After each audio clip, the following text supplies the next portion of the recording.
everyone, Josh here. Decided to do another voiceover for the Speedpaint, and I don't know, I think I kind of like enjoy doing them, so I'm gonna start doing them from here on out. So this is a piece I did of Trait, um, Will Toledo's character that he like plays on stage, and also like his little guy in One Trait Danger. And I really like his design, and I saw this like pose in my references to like folder on Pinterest, and I was like, oh my god, I should draw this as Trait, and I can put that on screen. I originally wasn't even gonna draw this. I was just like, oh, that's a cool pose, and then I was like, ideas. So as you can see, the sketch did not take me that long because it is like a simpler piece than I would normally do. So I'm already starting the line art. And I'm having a bit of trouble here getting the circles, because circles can be a bit of a problem, but usually not this much so.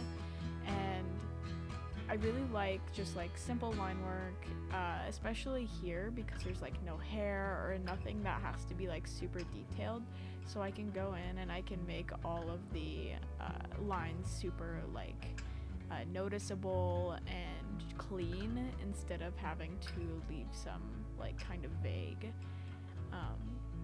I am having a little bit of trouble with some of these lines just because that's how this piece turned out. This bat does give me a bit of trouble. We'll get to that here in a minute. So yeah, this voiceover is going to be a little less commentary heavy because not as many decisions went into it. But I did want to explain some that I did. So this bat, it's very long. I don't like drawing long straight objects like this. It makes me anxious because I know it's gonna take me forever to line because it's just gonna suck. But I got through with it. I think it has like a nice shape. I think it could have been less curved, but I don't think it's that bad. I end up drawing on the wrong layer here, and I have to go back and I have to fix it because I like realize after I go to change the background to make it darker, because I wanted this like lighting effect, so I went and I made it darker, and then I was like, wait, where did my lines go? And I was like, oh shit, I drew on the wrong layer. So I'm going back here and fixing it, and then after I go back and fix it, I like fix the little white spots on the layer I accidentally drew on, and I go into color. So the color, I wanted, because I knew it was going to be a darker setting, but there were going to be light elements, I wanted to go in with like a neutral color rather than a dark color because I knew there were going to be some harsh shadows that I wanted to put in, kind of like my last video. And so with the harsher shadows, like just having this neutral color to play off of and like kind of see where you want to put them, it just like really helps me trying to determine how I should color the rest of my piece. Again, with this piece, I'm also just coloring all the flats, and then I just like go in with the shading, and then I go in with the highlights afterwards. I don't remember if I mentioned this in my last video or not, but if you're wondering, the reason I don't use the paint bucket tool is because of the brush that I use. Oh, right here, you can see that I realized that was the part I was going to make black of the sleeve. But it's because of the brush that I use. I really like my one brush that I use, and I use it for almost everything, and it's not the most clean brush. It does like have fuzzies on the outside and stuff, so even though like I could use the paint bucket tool, I'd still have to go over a bunch of those areas again and use the color over it just to like fix it and make it seem clean. And also I've just been coloring like this for like the entire time I've been doing digital, which is like 2 years, so you know, like old habits die hard, you know. Here I was gonna have like the fingerless gloves on his hand, but I kind of figured that there's already enough darkness in this piece and there's gonna be more, that I wanted to have a bit more brightness in the white of the ears. You can see this color of the white looks whiter because it's on a dark background, but it's actually like pretty gray, and you can still kind of see that it's like pretty gray. but I really like that because it gives, and like, especially later when we go back and see that like the highlights we put in, I think it gives a very, very nice effect that I did this like gray color, even though it looks so like dull right now. I think it definitely brightens up. Here I was like trying to find a nice color to make, like a nice gray to make the holographic, I think, strips on the jacket. I wanted to be able to make them reflective enough, so I was just really worried at this point if I would be able to do that, because I'm not the best at that kind of stuff. But when we get to shading and we get to highlights, I think I definitely nailed it. If I didn't nail it, I got pretty damn close. So now we, like I said, this piece is dark. It was not as, like, it was darker than I expected it to be. I was a little disappointed in that, but I think I kind of like fix it. I think this is one of my favorite pieces that I've done in a little bit, so I'm very, very happy with how it turned out still, even if it's a little darker than I intended, especially because this outfit, there really is like a lot of grays and blacks, even with the highlights of orange and the like yellow and the white of the skin or fur and stuff like that. I also got like the tan bat. I was struggling to find like a nice tan, so I just kind of like settled on this color. I did want a different color, and I do kind of wish I went with that different color, but I didn't really want to fiddle with it too much. So you can just see I'm coloring with that, with the flats. I do struggle a little bit with the lighting on this bat, but other than that, it wasn't as much of an obstacle as I thought it would be. Like, I'm very proud of myself for how I was able to handle this bat, just because, like, I'm not very good at drawing long colored objects because, like, they're just hard. I don't like drawing long straight lines. It's not very fun.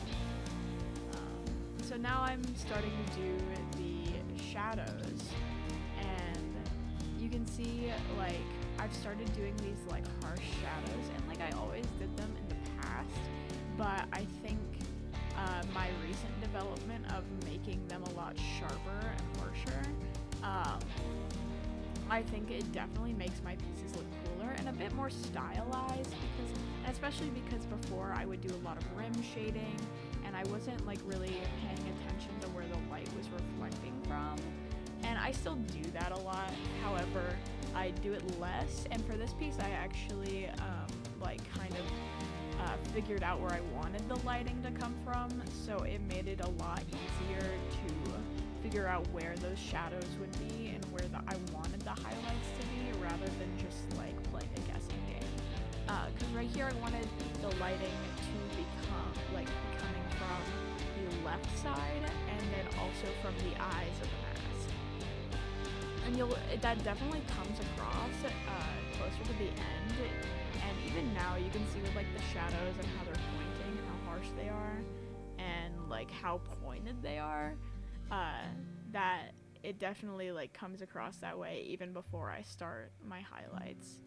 And I'm starting to shadow the skin. This hand was a little iffy. I wish I shaded it a little bit different, but other than that, like, I think it was alright. And then with these ears, the ears gave me trouble. I wanted them to be shaded a certain way, and then I shade this little part, and then I'm like, no, I'm just gonna shade the whole ear. I think it'll look better because it's like in the foreground.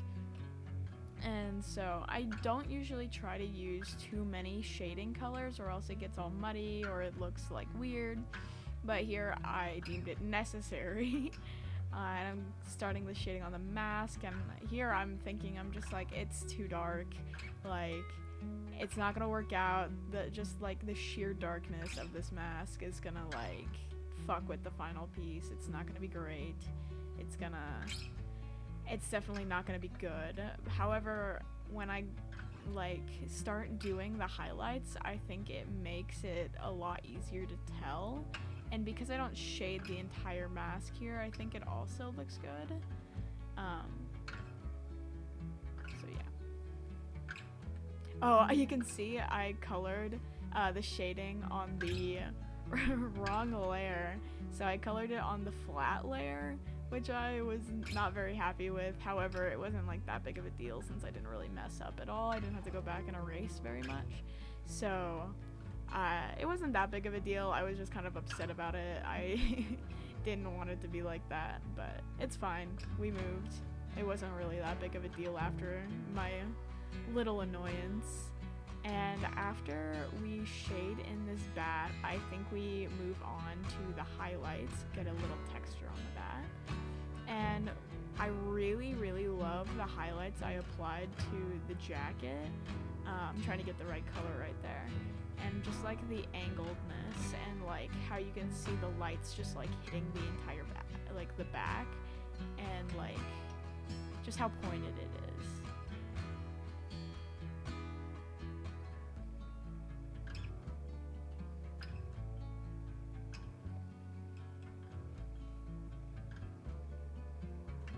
I'm adding little highlight details so you can see it's kind of like hitting other areas, but it's really harsh in others. And I'm going in here and adding the highlights to the reflective tape on the jacket. I think it could have come across as more reflective. However, I think with my style and the type of shading and highlights that I do, like the type of coloring, I think it did look very reflective for the style that I do. And that I've developed. And I don't do like a lot of reflective stuff, so the fact that I already got it so reflective in the first place for me, I'm really proud of that, because like I said, I don't do a lot of it, and it made me really happy to have it like turn out well in relation to the rest of the piece. And starting with the highlights on the bat, I think this is about it. I think this is about where I end. Oh wait, so I wanted to have like light coming out of the eyes, and I was like trying to find the right brush because I wanted the lighting to look more than just like, I don't know, like a straight line. So I found this nice cool brush, and I lower the opacity, and I do all this stuff to make it look cool. And then because the background is so dark, and you can't really tell where the light's coming from, I decided to change up the background a little bit and make it darker on one side and lighter on the other. And I think that definitely like cements this piece in like the lighting and how cool it is. So if you've stayed around this long, thank you very much for watching. And I will definitely be doing more voiceovers in the future. Yeah, I hope you like and subscribe.